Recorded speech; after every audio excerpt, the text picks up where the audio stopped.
शुभ दिवस बच्चों। राधे कृष्णा हिंदी कक्षा में मैं प्रतिमा दुबे मैम आप सब बच्चों का हार्दिक स्वागत करती हूँ। बच्चों, आज मैं आपको धनुष भंग प्रसंग की व्याख्या समझाने जा रही हूँ। धनुष भंग प्रसंग रामचरितमानस के बाल कांड से लिया गया है। तो आइए संदर्भ पर ध्यान देते हैं।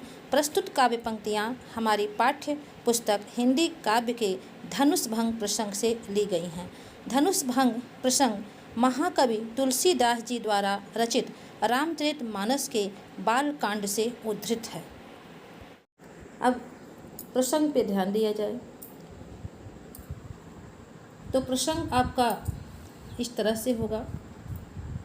थोड़ा सा प्रसंग को व्यापक लिखना चाहिए। स्वयंवर सभा में जब सभी राजा शिव के धनुष को तोड़ने का प्रयास करके थक गए, स्वयंवर सभा में जब सभी राजा शिव के धनुष को तोड़ने का प्रयास करके थक गए, तब श्री राम गुरु विश्वामित्र के आदेश को प्राप्त करके धनुष को तोड़ने के लिए मंच से उठ खड़े हुए। मतलब वे अपने आसन से उठ खड़े हुए।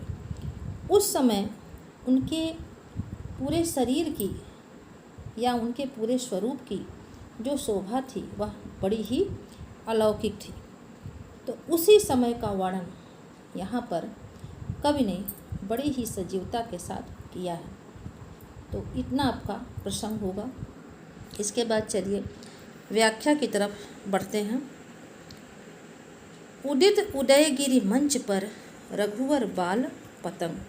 तुलसीदास जी कहते हैं, जब उदयगिरि उदयाचल पर्वत रूपी गिरी मंच पर रघुवर बाल पतंग अर्थात बाल सूर्य, पतंग अर्थात सूर्य, बाल सूर्य रूपी रघुवर रघुनाथ जी आते हैं। मतलब श्रेष्ठ उत्तम राम आते हैं। तब बिकसे संत सरोज तब सरोज कमल के पुष्प रूपी संत ऋषि मुनि आदि विकसित हो जाते हैं। मतलब उनके मन खिल उठते हैं। हर्षे लोचन भृंग। और क्योंकि संतों को कमल के पुष्प के रूप में बोला गया है, तो जब कमल के पुष्प रूपी संत विकसित हो जाते हैं, खिल हो जाते हैं, तो उनके नेत्र रूपी भंवरे भी हर्षित हो जाते हैं, अर्थात परम आनंदित हो जाते हैं। वे उनके नेत्र जब श्री राम प्रभु की शोभा को देखते हैं तो वे अत्यंत आनंदित हो जाते हैं। तो अब अगली व्याख्या की तरफ बढ़ें। इसके पहले थोड़ा सा आप बार बार कहते हैं कि मैम आप कभी भी इस रामचरितमानस की चौपाइयों को आपने गा के नहीं सुनाया है, तो मैं थोड़ा सा 2-4 लाइन आपको गा के सुनाती हूँ। उदित उदयगिरि मंच पर रघुबर बाल पतंग। बिकसे संत सरोज सब हर्षे लोचन भृंग। नृपन केरी आसानी सी नासी बचन नखत अवलीन प्रकाशी। मानी महीप कुमुद सकुचाने कपटी भूप उलोक लुकाने। भय बिशोक कोक मुनि देवा बरसहि सुमन जनावहि सेवा। गुरुपद बंदे सहित अनुरागा राम मुनि न सन आयशु मागा। सहजहि चले सकल जग स्वामी मत मंजूबर कुंजर गामी। चलत राम सब पुर नर नारी पुलक पूरी तन भय सुखारी। बंदे पितर सुर सुकृत संभारे जो कुछ पुण्य प्रभाव हमारे। तब शिव धनु मृणाल की नाई तोरे हूँ राम गणेश गोसाई। तो रहूं राम गणेश गोसाई। तो लीजिए, मैंने आपको रामचरितमानस के दोहे और चौपाई को थोड़े से अंश को लयबद्ध करके सुना भी दिया। तो अब चलिए व्याख्या की दिशा में आगे बढ़ते हैं। नृपन केरी आशा निशनासी। जब राम जी को मंच से उठते हुए जनक के दरबार में उपस्थित सभी राजाओं ने देखा, तो नृपन केरी, केर मतलब समूह, तो राजाओं के समूह, केरी मतलब समूह में जो नाशी निशि, तो निशि अर्थात रात, जो रात रूपी आशा की किरण थी वो नष्ट हो गई। कहने का मतलब ये है कि अब तक सभी राजाओं के मन में ये आशा थी कि यदि धनुष को कोई नहीं तोड़ पाएगा तो नियमों में परिवर्तन हो जाएगा और सीता जी हम में से किसी को भी मिल सकती हैं। दूसरी चीज़ वो ये भी सोच रहे थे कि राम यदि धनुष को नहीं तोड़ पाएंगे, कहने का मतलब राम तो अभी उठे ही नहीं थे, अगर कोई भी धनुष को नहीं तोड़ पाएगा तो सीता जो है हमको अनायास ही प्राप्त हो जाएंगी, सीता वैसे ही मिल जाएंगी। इसलिए उनके मन में बड़ी आशा थी। लेकिन जब उन्होंने राम को मंच से उठते हुए देखा तो तुरंत उनके मन में ये बात आ गई कि अवश्य ही इस धनुष को राम जी तोड़ देंगे या राम तोड़ देंगे। तो उनके मन में जो राज्य रूपी आशा थी वो नष्ट हो गई। आगे देखिए, बचन नखत अवली न प्रकाशी। और जिस प्रकार से तारे सूर्योदय के समय प्रकाशित नहीं होते, नखत अर्थात तारे, अवली मतलब समूह और न प्रकाशी, तो जिस तरह से नखत तारों का समूह अवली समूह नहीं प्रकाशित होता है, कब? सूर्योदय के समय। ठीक उसी प्रकार उन राजाओं के तारे रूपी वचन वाणी का समूह अवली समूह बाल सूर्य रूपी रघुनाथ को देखकर प्रकाशित नहीं हो रहा था। अर्थात जो राजा अभी बहुत बोल रहे थे कि हम में से हम सीता को ले लेंगे, हम धनुष भंग कर देंगे, हमसे सीता का स्वयंवर होगा, ये सारे राजा जो अब तक बड़बड़ा रहे थे या अभिमान भरी वाणी को बोल रहे थे, अब श्री राम रूपी बाल सूर्य को देखकर उन सभी के तारे रूपी वाणी का समूह प्रकाशित नहीं हो रहा है। अर्थात उनकी बोलती श्री राम को देखकर बंद हो गई है। आगे देखिए, मानी महिप कुमुद सकुचाने। जो मानी अर्थात अभिमानी महिप राजा थे वे कुमुदनी के पुष्प के समान सिकुड़ गए, अर्थात अपनी अपनी जगह पर सिर नीचे करके बैठ गए। किसको देखकर? श्री राम को देखकर। कपटी भूप उलूक लुकाने। जो कपटी भूप थे, बेईमान राजा थे, वो श्री राम प्रभु को मंच से उठता हुआ देखकर उल्लू की तरह लुका गए, अर्थात छिप गए। कहने का मतलब अभिमानी और बेईमान जो भी राजा वहाँ बैठे थे, जो अपने अहंकार में थे या सोचते थे हम कोई भी धूर्ततापूर्ण कार्य करके सीता जी को प्राप्त कर लेंगे, वे उन सब के मन की आशा नष्ट हो गई और वे अपनी अपनी जगह पर बैठ गए। आगे देखिए, लेकिन सवाल यह है कि जहाँ वहाँ कुछ अभिमानी थे, कुछ कपटी थे, वहाँ कुछ अच्छे लोग भी थे जो श्री राम प्रभु को देखकर बहुत ही हर्षित हुए। अब उन अच्छे लोगों की बारी है। भये विशोक कोक मुनि देवा। श्री राम प्रभु को जब मुनि और देवगणों ने देखा, लेकिन कैसे? कोक अर्थात चकवे रूपी, तो चकवे रूपी मुनि और देवगणों ने देखा तो वे श्री राम प्रभु को मंच से उठता हुआ देखकर क्या हो गए? विशोक हो गए, अर्थात शोक रहित हो गए। उनका शोक, उनका दुख दूर हो गया। बरसई सुमन जनावहि सेवा। तत्पश्चात वे सुमन बरसाकर, फूल बरसाकर राम के प्रभु, श्री राम प्रभु के पक्ष में या श्री राम प्रभु के प्रति अपने सेवा भाव को जनाने के लिए, अपने सेवा को प्रकट करने के लिए फूल बरसाने लगे, पुष्प बरसाने लगे। गुरुपद बंदी सहित अनुरागा। इसके पश्चात श्री राम प्रभु ने राम मुनि निसन आयस मांगा। श्री राम प्रभु ने अनुरागा सहित अर्थात प्रेम के साथ गुरु के चरणों की वंदना की। वहाँ पे गुरु विश्वामित्र ही थे, गुरु वशिष्ठ अभी नहीं गए थे। तो श्री राम प्रभु ने अनुराग के साथ, प्रेम के साथ गुरु विश्वामित्र के चरणों की वंदना की और राम मुनि निसन आयस मांगा। तत्पश्चात राम ने वहाँ उपस्थित मुनि निसन सभी मुनियों से या मुनि समाज से आयस मांगा, धनुष भंग की आज्ञा मांगी। सहज ही चले सकल जग स्वामी। इसके पश्चात सकल जग स्वामी, सकल सारे जग संसार के स्वामी, सारे संसार के स्वामी सहज ही चले, बहुत ही स्वाभाविक ढंग से चले। स्वाभाविक ढंग से कहाँ चले? धनुष की तरफ बढ़े। धनुष की तरफ जहाँ पे जिस स्थान पे धनुष रखा हुआ था उस तरफ सारे संसार के स्वामी श्री राम जी बड़े ही स्वाभाविक ढंग से आगे बढ़ते हैं या जाते हैं। और कैसे जाते हैं? मत्त मंजुबर कुंजर गामी।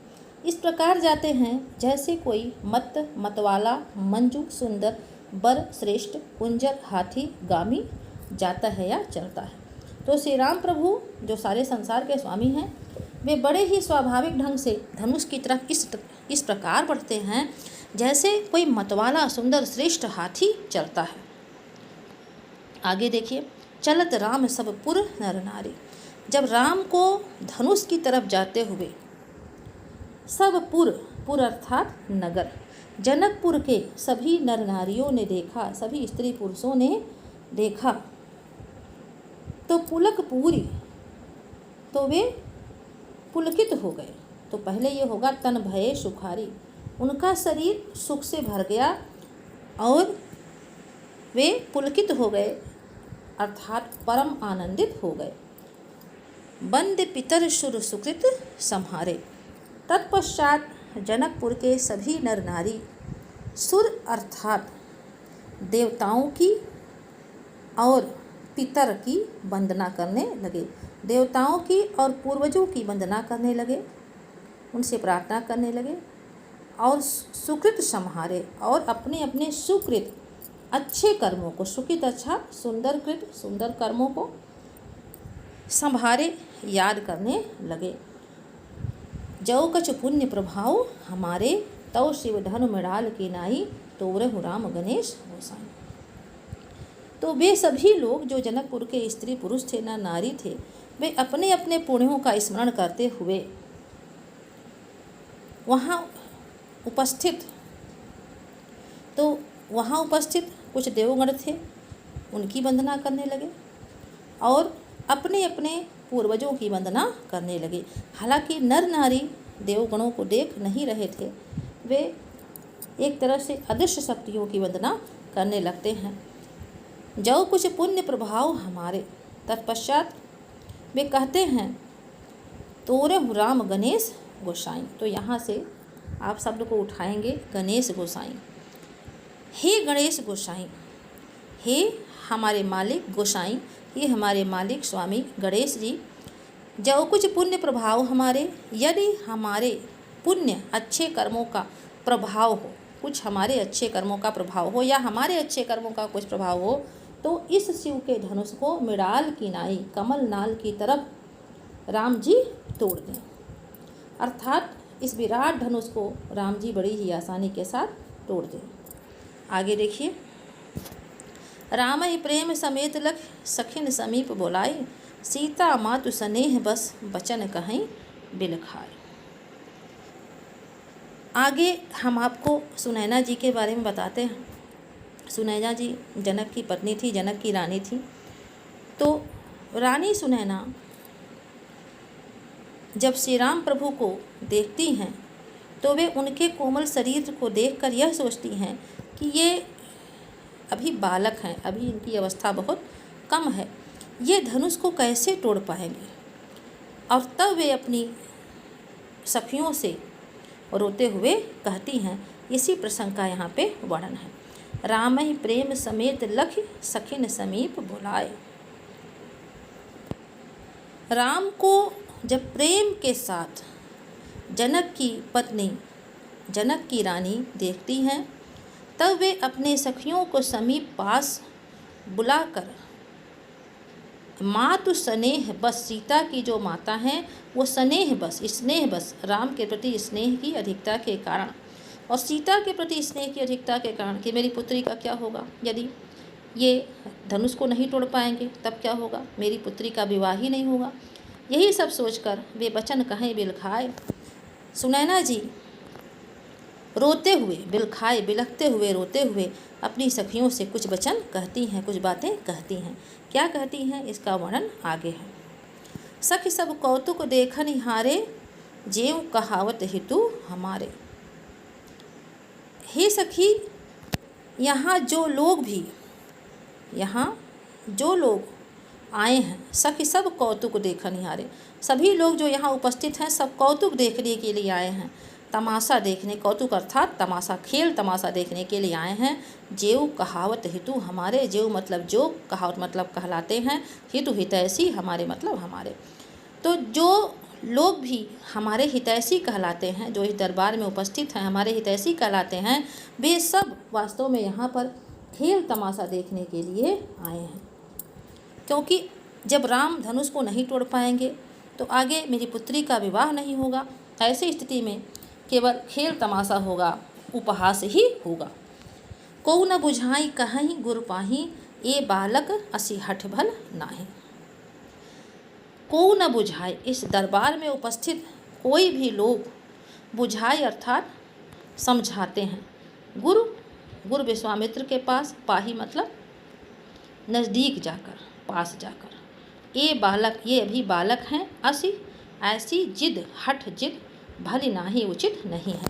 कहने का मतलब ये है कि इनमें से कोई भी जो दरबार में उपस्थित हैं, गुरु विश्वामित्र के पाही नज़दीक जाकर उन्हें यह नहीं बुझाता है, यह नहीं समझाता है, या उनसे यह समझाकर नहीं कहता है कि ये अभी बालक हैं और इनके साथ ऐसी जिद अर्थात धनुष को तोड़ने की जिद, धनुष भंग करने की जिद उचित भली नाही अर्थात उचित नहीं है।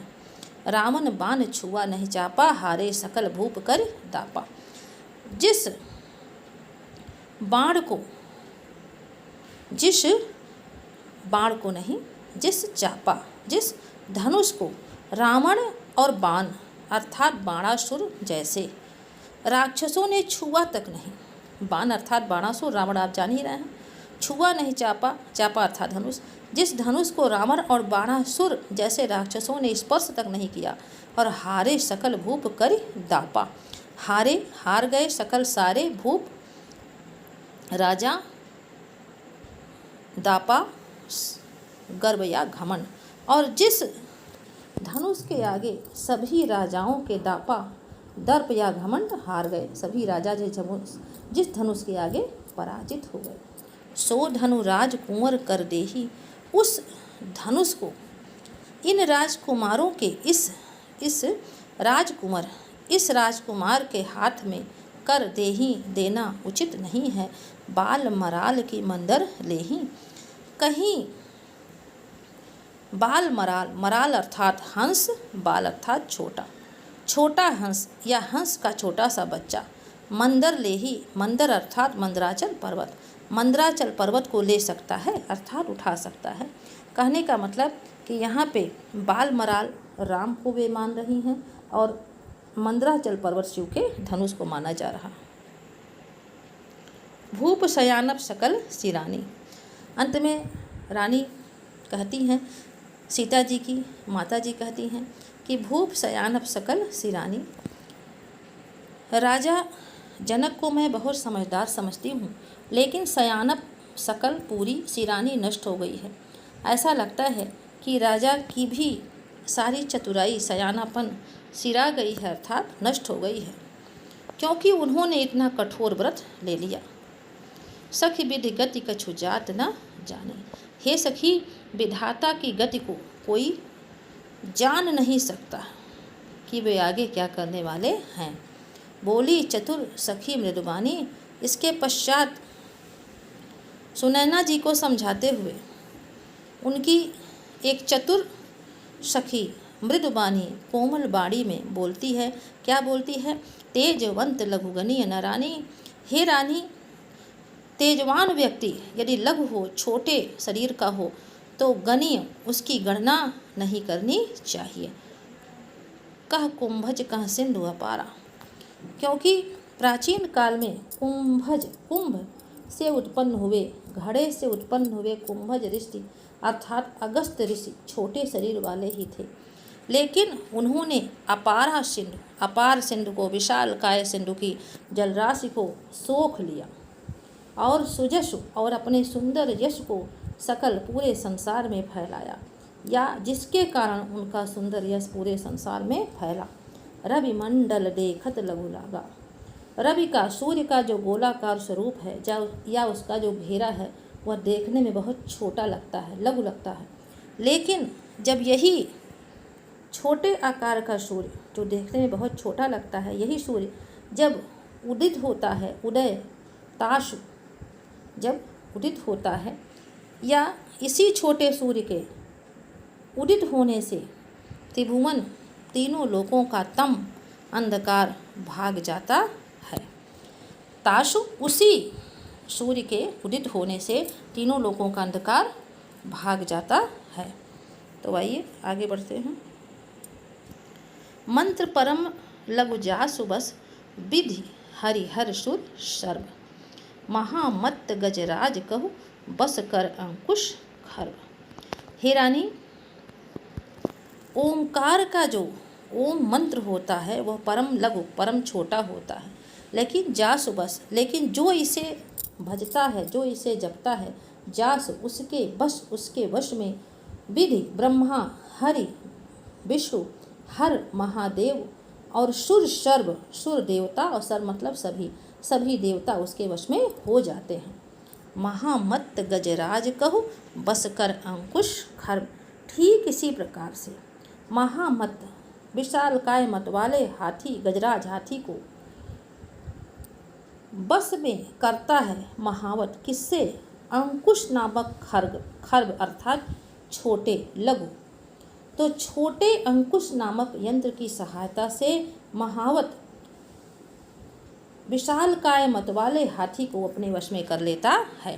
कहने का मतलब यह है कि तेजवंत लघुगणीय न रानी, हे रानी, तुम राम के तेज को देखो, उनके छोटे शरीर की गणना न करो, छोटे शरीर को मत देखो। आगे, काम कुसुम धनुषायक लीन्हे, सकल भुवन अपने बस कीन्हे। सखी कहती है, हे रानी, काम कुसुम, काम अर्थात कामदेव जो प्रेम के देवता हैं, वे कुसुम फूल के ही धनुष और सायक बाण को लीन्हे लेकर सकल भुवन, सारे भुवन संसार को अपने वश में कर लेते हैं, अपने बस कीन्हे कर लेते हैं। और देवी तजी संशय अस जानी, हे देवी, तुम ऐसा जानकर, ऐसा अस जानी, ऐसा जानकर, तजी संशय, सारे संशय को तज दो, छोड़ दो, कि भंजब धनुष, कि राम, भंजब धनुष राम, तो राम धनुष भंजम, राम धनुष को अवश्य भंज देंगे, तोड़ देंगे। आगे है, सुनो रानी, हे रानी सुनो, तुम ऐसा जानकर कि राम अवश्य धनुष को तोड़ देंगे, सारे संदेह को अपने मन से निकाल दो, उनके छोटे शरीर की तरफ मत देखो, बल्कि ये सोचो कि ये कितने तेजवान हैं। सखी वचन सुन भय प्रतीति, सखी के इन वचनों को सुनकर प्रतीति अर्थात विश्वास, भय मतलब हुआ। जनक की रानी के मन में विश्वास हुआ कि श्री राम धनुष को अवश्य तोड़ देंगे। तत्पश्चात मिटा विषादु अर्थात दुख, उनके मन का दुख समाप्त हो गया, बढ़ी यति प्रीति, और श्री राम के प्रति उनका प्रेम भाव बहुत अधिक बढ़ गया। तब राम ही बिलो की वैदेही, सभय हृदय बिनुमत जेहि तेहि। अब यहाँ से दूसरा प्रसंग चल रहा है और समय भी ज़्यादा हो गया है, तो यहाँ से मैं आपको व्याख्या अगले वीडियो में समझाऊंगी। सुनैना जी के मन का संदेह दूर हो गया, आगे सीता जी के मन का भी संदेह दूर होगा। तो सीता जी के मन के संदेह को हम अगले वीडियो में दूर करेंगे। हम क्या दूर करेंगे, भगवान ही दूर करेंगे, लेकिन हम लोग इस प्रकरण का अध्ययन आगे करेंगे। तो तब तक के लिए आप सभी बच्चे मुझे आदेश दीजिए। लेकिन हाँ, अभी मुझे याद आया कि चलते चलते मुझे ये भी बताना है कि यहाँ काव्यगत सौंदर्य क्या है। तो देखिए, पूरा जो ये प्रसंग है इसमें भाषा अवधि है, क्योंकि रामचरितमानस की भाषा ही अवधि है। छंद उदित उदयगिरी मंच, अर्थात जो ऊपर की लाइन है वो दोहा है। बाकी नीचे जो आपके लिखे हुए हैं वो सब चौपाई हैं, बीच बीच में दोहे आ रहे हैं। तो दोहा चौपाई आपकी शैली भी है और छंद भी दोहा चौपाई है। आगे भाषा आपकी हो ही गई। फिर रस की बात करें तो पूरे में वैसे तो श्रृंगार रस है, क्योंकि सीता जी के विवाह का प्रकरण है, लेकिन कहीं कहीं पे वीर रस भी आया है, कहीं पे भक्ति रस भी आया है। अब जैसे देखिए, सुनैना जी का जो प्रकरण था, सुनैना जी के प्रकरण में यदि आप देखेंगे तो सुनैना जी के प्रकरण में आपका आया है वात्सल्य रस। कौन सा रस आया है? वात्सल्य रस आया, क्योंकि उनके मन में श्री राम के प्रति पुत्रवत भाव उत्पन्न हो गया है। तो ये तो हो गया आपका काव्यगत सौंदर्य। अलंकार कई जगहों पे रूपक है। उदित उदयगिरी मंच पर रूपक ही है। मानी महिप आदि में चूँकि एक ही वर्ण बार बार आया है, तो यहाँ पे आपका अनुप्रास अलंकार हो गया है।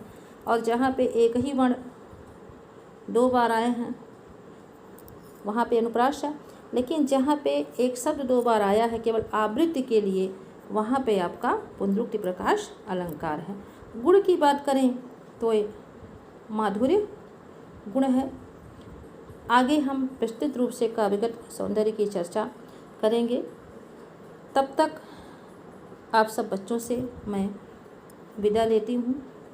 तो मिलते हैं अगले वीडियो में एक नए प्रसंग के साथ। जय राधे कृष्ण।